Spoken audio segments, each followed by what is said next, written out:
After a 4-year hiatus, the NWCA All-Star Classic presented by Cliff Keen is back, and it's looking bigger and better than ever. The event will be taking place in Austin, Texas on November 22nd and features a loaded lineup that could make a case for one of the best we see this season in the very first month of competition. This card is so good the matchups could be read in entirety, but that would get repetitive as for you guys. So some hand-picked highlights are Rhea Woods will be representing Iowa against Pitt's Cole Matthews. The last time these two met was in the 5th place medal match at the NCAA Championships last March, with Matthews walking away victorious. Iowa State's David Carr and Princeton's Quincy Monday are squaring off, both wrestling for the first time at 165 pounds. A generation ago, their fathers, Nate Carr and Kenny Monday, had a rivalry for the ages, and now as their sons both step into the loaded 165-pound weight class, it appears they are being set up to continue the rivalry at this year's All-Star meet. The 4th installment of Tony Cassioppi versus Greg Kirkley is set for this meet. Cassioppi has managed to get the better of Kirkley every time they've met so far.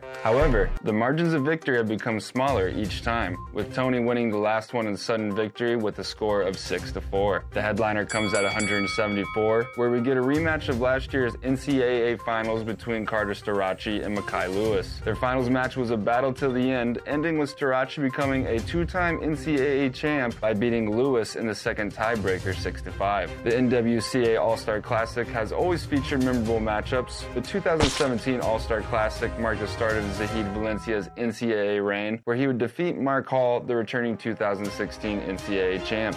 Being an early season event, the upset potential is high, and other returning NCAA champs who have left this event taking an L include Nick Wazowski, Jaden Cox, Darian Cruz, and Kendrick Maple. Of course, we can't forget the 2012 matchup of Kyle Dake and David Taylor. Kyle Dake was looking to make history his senior season, becoming the first wrestler to win 4 NCAA titles at 4 different weight classes. This meant bumping up and knocking off the returning 165-pound NCAA champion David Taylor in order to do so. The All-Star Classic that year would serve as a gauge to see what the history books might end up saying come March that year. In this highly contested battle, Dake would escape from Taylor in the second tiebreaker period, winning 2-1. As we said earlier, this year's card is dummy good, in total featuring 8 national champions, and every wrestler participating is a returning All-American. Come November 22nd, this will be an event you do not want to miss. That's all for now, and we'll see you next time.